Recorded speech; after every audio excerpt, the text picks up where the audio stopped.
मला असं वाटतं की आत्ता तरी भारताच्या डिप्लोमसीमुळे आणि प्रधानमंत्री मोदयांच्या डिप्लोमसीमुळे आपल्याला जी काही आपूर्ती आहे, विशेषतः पेट्रोल आणि डिझेलची, त्याच्यामध्ये खूप जास्त डिस्रप्शन येतील असं मला वाटत नाही. कारण त्याचे वेगवेगळे रूट्स आणि त्याचे जवळपास 41 देशातनं इम्पोर्ट्स, असं एक डायव्हर्सिफाईड पोर्टफोलिओ गेल्या 10 वर्षात उभा राहिला आहे. LPGच्या संदर्भात स्ट्रेट ऑफ हॉर्मुझमधनं मोठ्या प्रमाणात आपला LPG येतो, पण त्यालाही काही कंडिशनसहित परमिशन मिळते आहे. त्यामुळे जरी सप्लाय थोडा स्लो होत असला तरी देखील सप्लाय येतो आहे.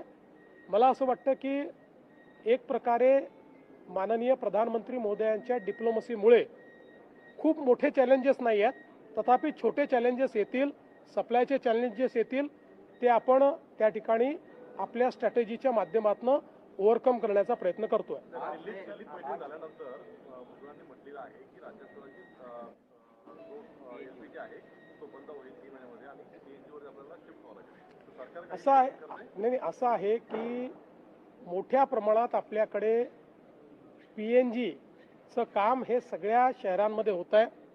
महानगर गॅस निगम लिमिटेड हे पाईपलाईन टाकण्याचं काम करतायत आणि पाईप गॅस हा लोकांपर्यंत पोहोचवण्याचा आपला प्रयत्न आहे. कालच आपण एक GR काढून सगळ्या महानगरपालिका नगरपालिका क्षेत्रांमध्ये गॅस पाईपलाईन टाकण्याकरता सगळ्या अटी आणि शर्ती या शिथिल केलेल्या आहेत. राईट ऑफ वेज त्यांना देण्याचा प्रयत्न आपण करतो आहोत. आणि या गॅस पाईपलाईन आपण जर टाकल्या तर आपल्याकडे PNG उपलब्ध आहे, त्यामुळे LPGची आवश्यकता पडणार नाही. शहरांवरचा LPGचा लोड जर आपण कमी केला तर भविष्यात अशा पद्धतीच्या ज्या काही सिच्युएशन्स उभ्या होतात त्याच्यामध्ये देखील आपल्याला कुठली अडचण येणार नाही. माननीय नरेंद्र मोदीजी आणि भारत सरकारचे आभार मानतो की त्यांनी युद्धामुळे जे काही तेलाचे भाव वाढले आहेत त्याचा इम्पॅक्ट हा सामान्य ग्राहकावर येऊ नये म्हणून प्रति लिटर पेट्रोल डिझेलवरची एक्साईज ड्युटी ही 10 रुपयांनी कमी केली आहे. त्यामुळे कच्च्या तेलाच्या वाढलेल्या भावाचा इम्पॅक्ट हा आता ऑइल कंपनी सहन करणार आहेत आणि भारत सरकार सहन करणार आहे.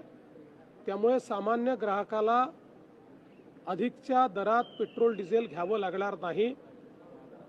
मी याबद्दल भारत सरकारचे आणि प्रधानमंत्री मोदयांचे आभार मानतो. विशेषतः ज्यावेळी आपल्या आजूबाजूच्या देशांमध्ये जवळपास शटडाऊनची स्थिती आलेली आहे, पाकिस्तान असेल, श्रीलंका असेल, बांगलादेश असेल, या लोकांनी गॅस आणि पेट्रोलच्या कमतरतेमुळे जवळपास ऑफिसेस बंद केलेले आहेत, इन्स्टिट्यूट्स बंद केलेले आहेत. अशा वेळी भारत सरकारने अतिशय उत्तम मॅनेजमेंट करून आपल्याकडे पेट्रोल डिझेलची कुठलीही कमतरता होऊ दिलेली नाही, घरगुती गॅसची कुठली कमतरता होऊ दिलेली नाही. मी केवळ सर्व लोकांना ही विनंती करतो की विनाकारण अफवेच्या आधारावर ग्राहकांनी पेट्रोल पंपावर रांगा लावू नये.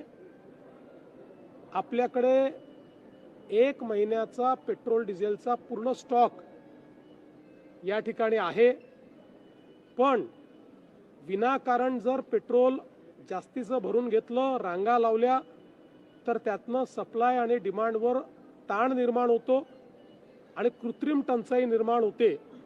त्यामुळे अशा प्रकारची कृत्रिम टंचाई निर्माण होऊ नये या दृष्टीनं आपण नेहमी ज्या प्रकारे पेट्रोल डिझेल भरतो तसंच पेट्रोल डिझेल हे ग्राहकांनी भरावं. आपल्याला हे देखील मला सांगितलं पाहिजे की आता जी काही आपलं कमर्शियल गॅस सिलेंडर होतं त्याचा सप्लाय जो 20% गेला होता तो आता 40% करण्याचा निर्णय घेतलेला आहे आणि त्यानंतर तो 50% जातो आहे. त्याच्यामुळे त्यामध्येही आता मला असं वाटतं की मोठ्या प्रमाणात रिलीफ हा प्राप्त होणार आहे आणि ज्या प्रकारे भारताची डिप्लोमसी चाललेली आहे आणि माननीय प्रधानमंत्री मोदयांचं इंटरव्हेन्शन चाललं आहे त्या दृष्टीनं मला असं वाटतं की पुढच्या काळात तोही सुरळीत होईल अशी अपेक्षा आपण धरूया. प्रधानमंत्री श्री नरेंद्र मोदीजी यांनी काल सर्व राज्यांच्या मुख्यमंत्र्यांशी चर्चा केली आणि जे काही आखाती देशांमध्ये युद्ध चाललेलं आहे त्याचे सप्लायवर जे परिणाम आहेत त्या संदर्भात ही सगळी चर्चा होती. जवळजवळ सगळ्याच राज्यांच्या मुख्यमंत्र्यांनी माननीय प्रधानमंत्री महोदयांचं कौतुक केलं, त्यांचे आभार मानले की ज्या प्रकारे आपल्याकडे सप्लायचा कमीत कमी डिस्रप्शन हे झालेलं आहे. विशेषतः पेट्रोल डिझेल हे सातत्याने आपल्याकडे मिळतं आहे. त्याची किंमत वाढू नये म्हणून केंद्र सरकारने स्वतः 10 रुपयाचा शॉक ॲब्झॉर्ब केला आहे. डोमेस्टिक गॅसमध्ये घरगुती गॅस सगळ्यांना प्राप्त होतो आहे. कालपासनं कमर्शियल गॅसही 70% पर्यंत आता त्याची कॅपॅसिटी वाढवलेली आहे.